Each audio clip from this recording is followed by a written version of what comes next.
अरे पूनम, अरे जरा पानी पिला देना। लाई। उमेश आकर बैठ जाता है और अपने गमछे से अपना मुंह पोंछना शुरू कर देता है और पूनम तभी पानी ले आती है।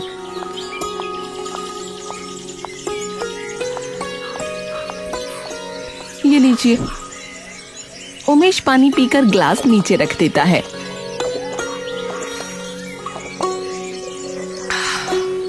और बताइए कैसी चल रही है नए ट्रैक्टर से खेती? अरे चल तो खेती बढ़िया रही है, बस एक बार कटाई हो जाए, पैसे आते ही सबसे पहले बैंक का कर्ज उतारूंगा ताकि हमारे जमीन के कागज हमें वापस मिल जाए बस। सच में? मुझे तो उसी की चिंता रहती है। पर अब की बार फसल अच्छी हरी भरी दिख रही है भगवान की दया से। बस 1 महीना और रह रहा है कटाई में, तब तक सारा सब कुछ ठीक रहे बस। अरे बस और क्या, भोलेनाथ का नाम जपते रहो, बाकी सब ठीक ही होगा। अगले दिन उमेश और पूनम आरती की थाल ले सुबह सुबह मंदिर पहुंचकर पूजा करने लगते हैं। जय भोलेनाथ, हर हर शंभू, ओम नमः शिवाय। हर हर महादेव। उमेश और पूनम अपने जग से थोड़ा सा दूध निकालते हैं और श्रद्धा से शिवलिंग पर अर्पित कर देते हैं और बाकी का बचा सारा दूध बाहर बैठे गरीबों में बांटने लगते हैं। तभी उस भीड़ में खड़ा एक संत उन्हें देखकर मुस्कुराने लगता है।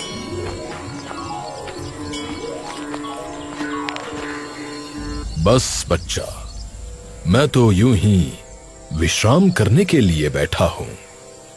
अच्छा, वैसे यदि तुम बुरा न मानो तो तुमसे एक बात पूछ सकता हूं? जी जी पूछिए बाबा जी। मैं तुम्हें देख रहा था कि तुम मंदिर आए और अपने बर्तन से थोड़ा सा दूध निकालकर शिवलिंग पर अर्पित किया और बाकी का दूध गरीबों में बांट दिया। पर क्यों? कोई और होता तो सारा दूध अर्पण करता, ये सोच के कि महादेव प्रसन्न होंगे। देखिए महादेव जी, मेरा ये मानना है कि महादेव को कब से मात्र दूध की लालसा होने लगी। महादेव ये थोड़े ही देखते हैं कि किसी के कलश में दूध कितना है, वो तो बस ये देखते हैं कि उस व्यक्ति के मन में उनके लिए कितना प्रेम है। तो क्यों ना थोड़ा बहुत दूध उन्हें अर्पित करके उन्हें दे दिया जाए जिन्हें आवश्यकता है। क्या हुआ बाबा जी? देखो, ये बात कितनी सरल है, परंतु समझता इसे कोई भी नहीं बेटा। ये सुनते ही उमेश और पूनम भी मुस्कुराने लगते हैं। तुम प्रतिदिन ही गरीबों में इस प्रकार दूध बांटते हो? जी बाबा, हम भी गरीब ही हैं, तो जितनी हैसियत है उतना ही कर पाते हैं। काहे ढूंढे सुख तू धन में, ढूंढ करुणा अपने मन में, और पाल ले सुख तू इस जीवन में। पुत्र, सुकून धन से नहीं, दया से आता है, समझ से आता है। भगवान ऊपर बैठे सब देख रहे हैं। जो भी हो रहा है किसी वजह से हो रहा है, ये स्मरण रखना।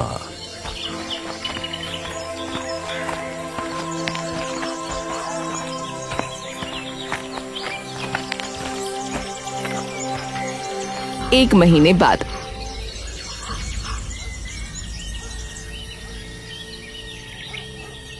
फसल की कटाई का समय अब बस कुछ ही दिन दूर था।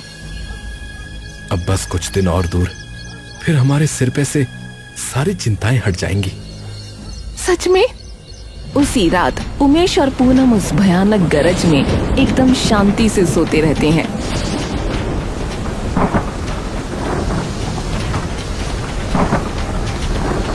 और जैसे ही वो अगली सुबह जागते हैं,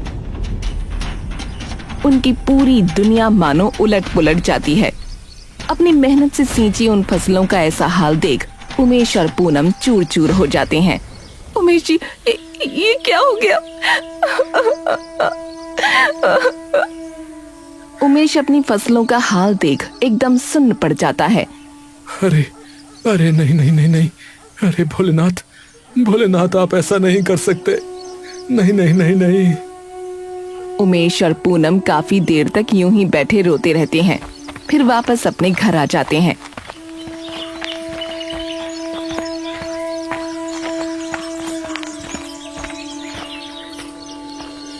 उमेश और पूनम चुपचाप अपने घर पर बैठे हुए हैं। अब क्या करेंगे? अब तो बस भोलेनाथ ही हमारी सहायता कर सकते हैं, अब उन्हीं का ही आसरा है। कुछ महीने यूं ही बीत जाते हैं, लेकिन उमेश और पूनम के हालात उनके खेत के बर्बाद होने से अब एकदम खराब हो जाते हैं। तभी एक दिन पूनम बाहर खड़ी कपड़े सुखा रही होती है कि तभी उसे दिखता है कि दूर से एक सफेद सी गाड़ी आ रही है। गाड़ी उमेश के घर के सामने रुकती है, जिसके अंदर से 2 सरकारी अफसर बाहर आते हैं। अब ये लोग कौन हैं? उमेश जी घर पर हैं? अभी बुलाती हूँ। पूनम अंदर जाकर उमेश को बुला लाती है। उमेश जी, हम बैंक से आए हैं। पिछले 2 महीने से हम आपको कई नोटिस भेज चुके हैं ट्रैक्टर की किश्त के, पर आपने किसी का कोई जवाब नहीं दिया। पिछले 3 महीनों से ट्रैक्टर की कोई किश्त नहीं गई है, इसलिए बैंक ने आपका ट्रैक्टर सीज करने का ऑर्डर दिया है। उमेश हाथ जोड़ लेता है। साहब, फसल बर्बाद हो गई थी, बस थोड़ा वक्त और दे दीजिए, मैं सारा पैसा चुका दूंगा। देखिए, हम मजबूर हैं, नियम यही है। मैकेनिक ट्रैक्टर पर रस्सी बांधता है और इंजन स्टार्ट करता है। ट्रैक्टर धीरे धीरे आगे बढ़ने लगता है। अगर बाकी पैसा भी नहीं चुकाया तो जो जमीन आपने गिरवी रखी थी ट्रैक्टर की डाउन पेमेंट के लिए, वो भी बैंक की हो जाएगी। ये सुनते ही उमेश जमीन पर बैठ जाता है और देखते ही देखते उमेश और पूनम की नजरों के सामने से ट्रैक्टर दूर चला जाता है। हे भगवान, ऐसा क्या पाप कर दिया हमने? उमेश का हाल इतना बुरा होता है कि अब उसकी जबान से एक शब्द भी नहीं निकलता। अगले दिन तभी पूनम आकर उमेश को जगाने लगती है। उठिए, जल चढ़ाने जाना है। तुम चली जाओ, मैं नहीं जा रहा। ऐसा क्यों कह रहे हैं? सब ठीक हो जाएगा, हार मानने से क्या होगा? भरोसा करने से भी क्या हुआ? मैं कहती हूँ उठिए, यहाँ अकेले लेटे लेटे दिमाग खराब हो जाएगा आपका। उमेश जबरदस्ती उठकर तैयार हो जाता है और पूनम के साथ मंदिर चला जाता है। क्यों? आखिर क्यों किया आपने ऐसा? उमेश और पूनम पूजा करके बाहर आ जाते हैं और रोज की तरह गरीबों में दूध बांटने लगते हैं। हमें ये करना बंद करना होगा, अब हमारे पास इतने पैसे नहीं हैं। ऐसा मत बोलिए। तभी एक बार फिर से वो संत वहां आ जाते हैं। आज कुछ उदास लग रहे हो। उमेश और पूनम उनकी ओर देखते हैं। नमस्कार बाबा जी। आयुष्मान भव। क्या हुआ? बाबा, मेरा एक सवाल है आपसे आज। पूछो। आपने कहा था कि भगवान सब देखते हैं, तो मुझे एक बात बताइए कि वो अगर ये देख रहे थे कि मैंने कितनी मेहनत की थी अपने खेत पे, कभी किसी का बुरा नहीं किया, मेरे से जो भी बन पड़ा उसी से मैंने गरीबों की सहायता की, सब सही था, फिर क्यों उन्होंने हमसे सब कुछ छीन लिया हमारा? और तुम्हें लग रहा है कि ये कहानी का अंत है? अब बचा ही क्या है बाबा? मैंने ये भी कहा था कि जो होता है किसी वजह से होता है। कंधे भी भगवान उसी के मजबूत करते हैं जिस पे जिम्मेदारियां बड़ी देनी होती हैं। अगर ये नहीं मिला तो क्या पता इससे कुछ बड़ा मिलना हो। कब मिलेगा बाबा? जब सब कुछ चला जाएगा तब? नहीं नहीं बेटा, जब वक्त सही आएगा। याद रखो, जो कुछ हो रहा है किसी वजह से ही हो रहा है। बस इतना कहकर वो बाबा वहां से चला जाता है। खेत चल के देख लेते हैं एक बार। अरे क्या करेंगे जाकर? देख तो लेते हैं, दोबारा से शुरू तो करना ही पड़ेगा ना। कुछ महीनों में ये जमीन भी चली जाएगी हाथों से, तो क्या ही फायदा। अब आप एक बार चलिए तो सही, ऐसे निराश होने से क्या ही होगा।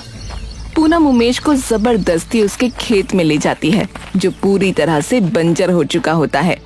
लेकिन तभी उन्हें दिखता है कि उनके सूखे खेत में एक गाय लेटी हुई है। ये गाय हमारे खेत में क्या कर रही है? पूनम और उमेश जल्दी से उस गाय के पास जाते हैं। अरे ये तो भूखी और प्यासी लग रही है।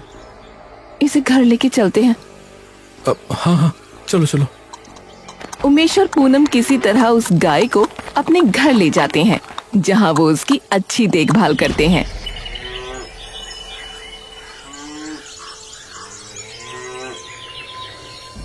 इसे रख नहीं सकते हम। क्यों नहीं रख सकते? और कहाँ छोड़ के आएंगे? अरे ऐसे कब तक रखेंगे? इसके रहने के लिए गौशाला बनानी होगी और फिर इसे यहाँ रखने में बहुत खर्चा भी होगा। इसके चारे का खर्चा, और अगर इसे दिक्कत आई तो डॉक्टर का खर्चा। गाय को पूजा जाता है और आप इसे छोड़ के आने की बात कर रहे हो? मैं कहीं नहीं छोड़ के आने वाली इसे, ये यहीं रहेगी। गौ माता का निरादर नहीं करने वाली मैं। अरे पर तुम समझ क्यों नहीं रही? आपको क्या हो गया है? माना बुरा वक्त चल रहा है, पर इसका मतलब ये थोड़ी है कि इंसानियत बिल्कुल खत्म कर लोगे आप। उमेश कुछ नहीं बोल पाता। उसी शाम पूनम और उमेश अंदर शांति से काम कर रहे होते हैं कि तभी उन्हें उसी गाय की आवाज आती है। इसे क्या हुआ?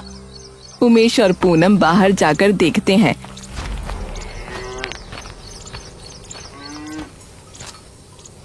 गाय जोर जोर से आवाज कर रही होती है। अरे दूध निकालने का टाइम हो रखा होगा इसका, इसलिए आवाज कर रही है। पूनम अंदर से एक बाल्टी ले आती है और दूध निकालने लगती है, लेकिन देखते ही देखते एक बाल्टी पूरी भर जाती है। अरे ये तो अभी और दूध देगी। क्या? चलो मैं एक और बाल्टी लाता हूँ अंदर से। उमेश अंदर से एक और बाल्टी ले आता है, लेकिन गाय के दूध से वो बाल्टी भी पूरी तरह भर जाती है। ये क्या है? ये तो रुक ही नहीं रही। क्या अभी और दूध देगी क्या ये? हाँ, देखते ही देखते उनके घर की सारी बाल्टियां और कुछ बर्तन दूध से भर जाते हैं। पूनम और उमेश इतना सारा दूध देखकर दंग रह जाते हैं। ये कैसे हो सकता है? अरे एक गाय में इतना सारा दूध कैसे हो सकता है? ये इतना कैसे दूध दे सकती है? तभी वो गाय उनकी ओर देखती है और उमेश और पूनम जैसे ही उसकी आंखों में देखते हैं, उन्हें उस गाय की आंखों में उस बाबा का प्रतिबिंब दिखाई देता है। मैंने कहा था ना, कंधे भी भगवान उसी के मजबूत करता है जिस पर जिम्मेदारियां बड़ी देनी होती हैं। अगर ये नहीं मिला तो क्या पता इससे बड़ा कुछ मिलना हो। ये सुनते ही उमेश और पूनम कुछ देर के लिए स्तब्ध रह जाते हैं। ये तो चमत्कार हो गया। उमेश की आंखें एकदम से मानो शर्म से झुक जाती हैं। हे भगवान, पूनम, मैं ये क्या करने जा रहा था? मैंने ये गाय, जो कि शायद खुद महादेव ने हमें भेजी है, मैं उस भेंट को ठुकराने वाला था।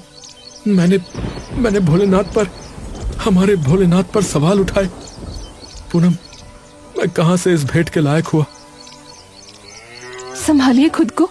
अब तो आपको गलती का एहसास हो गया ना, तो अब इस भेंट को स्वीकारिए ना। पूनम और उमेश जाकर अपनी गाय के पैरों में अपना सर झुका लेते हैं। मुझे माफ करना गौ माता, मुझे माफ करना। अब इस दूध से हम अपनी दुकान शुरू कर सकते हैं, दूध की। और बाकियों से कम दाम पर देंगे दूध, जिससे कई लोग भी आएंगे। हाँ, और पनीर भी बेचेंगे। और अलग से दुकान भी खरीदने की जरूरत नहीं है। ये काम तो हम अपने घर से भी कर सकते हैं। पर उससे पहले इसका नाम भी तो रखना होगा कुछ। इसका नाम चंदा रखेंगे।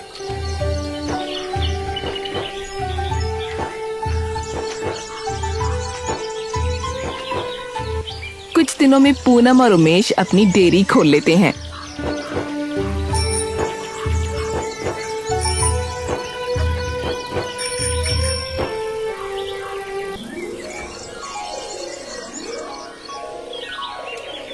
सुबह से बस कुछ ही लोग आए हैं, तभी सामने से उमेश के कुछ दोस्त आ जाते हैं।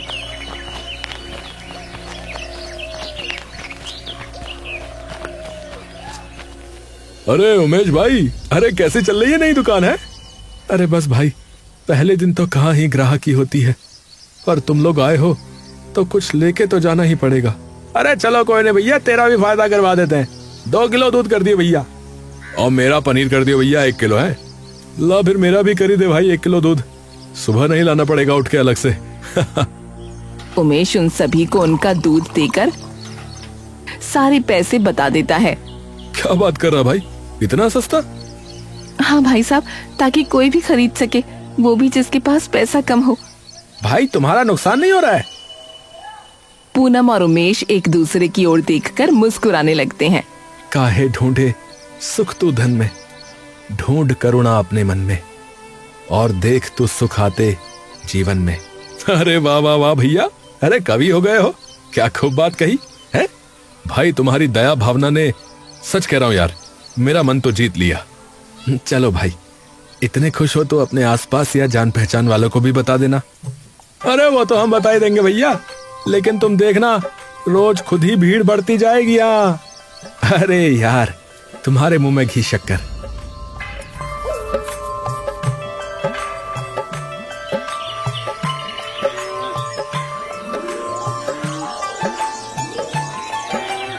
हे गौ माता, अपनी कृपा यूं ही बनाए रखना। कुछ ही दिनों में देखते ही देखते उनकी दुकान का नाम पूरे गांव में छा जाता है। तो दूध कहाँ से लेती है रे? मैं तो हमारा वो दूधिया है ना, वही देने आता है। अरे इन्हें छोड़, तू भी चंदा डेयरी से दूध ले लिया कर, आधे से भी कम दाम पर देते हैं, और वो भी एकदम शुद्ध, बिना मिलावट का। अच्छा ले, तो फिर मैं कल ही मना करती हूँ अपने दूधिया को। उनके दूध में तो आधा पानी ही मिलता है। अरे भाई, खरा दूध दिया है, बिल्कुल खरा दूध। वरना तो सारा मिलावट वाला दूध लेना पड़ता था। वहीं पास खड़ा एक गरीब इंसान भी बोल पड़ता है। अब भैया, और अब तो हम भी रोज दूध खरीद सकते हैं। आपका बहुत बहुत धन्यवाद भाई। अरे सब भोलेनाथ का आशीर्वाद है भाई, मैंने कुछ नहीं किया। कुछ महीनों बाद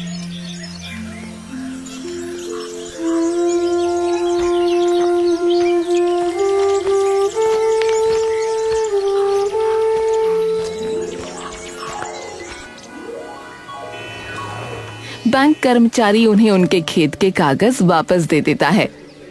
धन्यवाद। उमेश और पूनम अपने घर के कागजात लेकर वापस चले जाते हैं।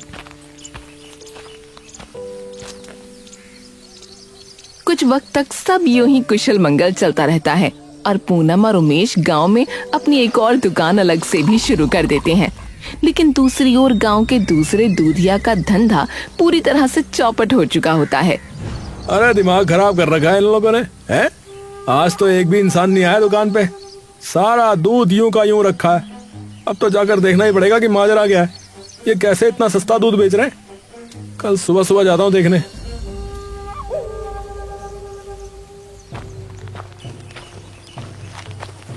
नाथू अगली सुबह होते ही उनके घर के बाहर जाकर छुप जाता है, जहाँ एक लकड़ी का तबेला बना है जिसमें उनकी गाय बंधी होती है। अबे यार, यहाँ तो बस एक ही गाय है, और तो कुछ दिख भी नहीं रहा। तभी उसे दिखता है कि अंदर से पूनम और उमेश बहुत सारी बाल्टियां लिए आ रहे हैं।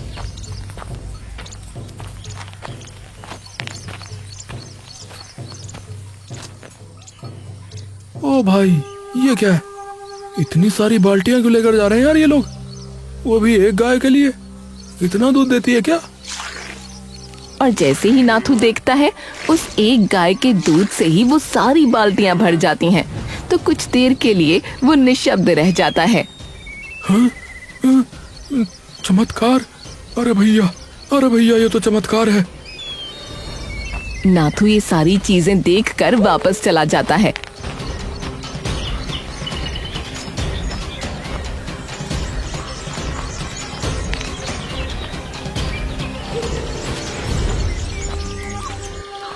अब समझ गया कि क्या करना है।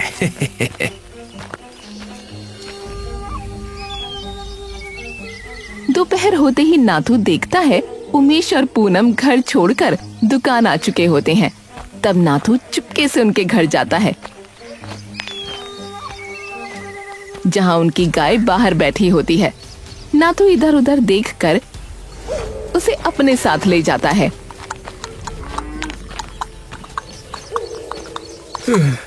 अब इस गाय को ऐसी जगह छुपाऊंगा कि किसी को भी समझ नहीं आएगा कि कहाँ गई।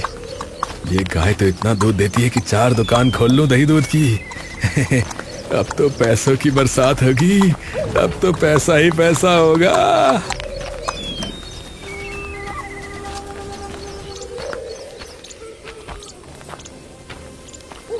वहीं दूसरी ओर जब पूनम और उमेश शाम को घर आकर देखते हैं कि उनकी गाय वहां नहीं है, तो दोनों के होश उड़ जाते हैं।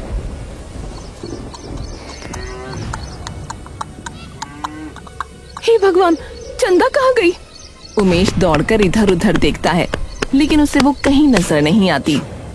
अरे कहाँ गई? एक बार थोड़ा दूर जाकर देखते हैं। उमेश और पूनम दौड़ते हुए हर जगह गाय को ढूंढने लगते हैं, लेकिन उन्हें वो कहीं नहीं दिखती। अरे कहाँ गई? कहीं भी नहीं दिख रही। तभी सामने से 3 गायें चलती हुई आती हैं।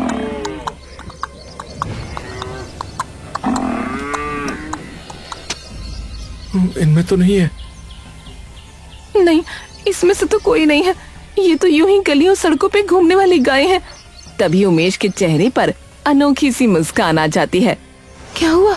आप ऐसी परेशानी में मुस्कुरा क्यों रहे हैं? अरे इसलिए मुस्कुरा रहा हूँ क्योंकि जिस काम के लिए महादेव ने चंदा को हमारे पास भेजा था, वो उद्देश्य पूरा हो गया। हाँ। उमेश एकदम से खुशी से पूनम की ओर देखता है। महादेव ने चंदा को इसीलिए ही हमारे पास भेजा था ताकि वो हमें बचा सके। अब जब वो उद्देश्य पूरा हो गया तो वो भी गई। पर अब हम क्या करेंगे? जवाब सामने ही है।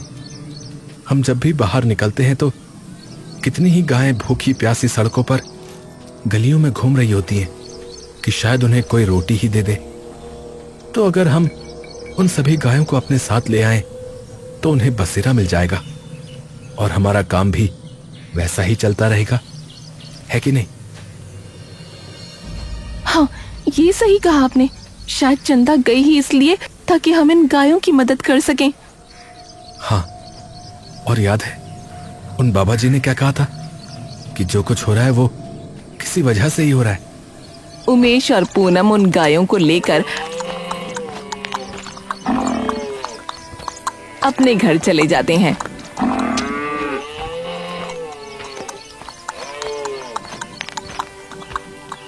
वहीं दूसरी ओर जब नाथू चंदा को ले जा रहा होता है, तभी अचानक चंदा भाग जाती है। अरे अरे अरे अरे छूट के कहाँ भाग रही है? अरे कहाँ जा रही है? नाथू उसके पीछे खूब भागने की कोशिश करता है, लेकिन वो उसकी नजरों से देखते ही देखते दूर चली जाती है। कुछ दिनों बाद कुंठा गांव के वृंदा और पारस तंग मन से जंगल से लकड़ी लेने जा रहे होते हैं।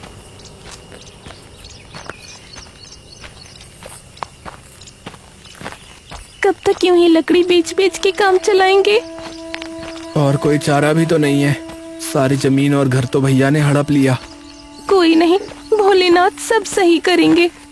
बिल्कुल, हमें बस अपना मन साफ रखना है। पारस और वृंदा जैसे जंगल में पहुंचते हैं, वो देखते हैं कि तालाब के पास एक कमजोर सी गाय लेटी है। ओहो, मुझे तो लगता है कि कई दिनों से शायद कुछ खाया पिया नहीं है इसने। चलो इसे घर ले चलते हैं, वहाँ हम ध्यान रखेंगे इसका।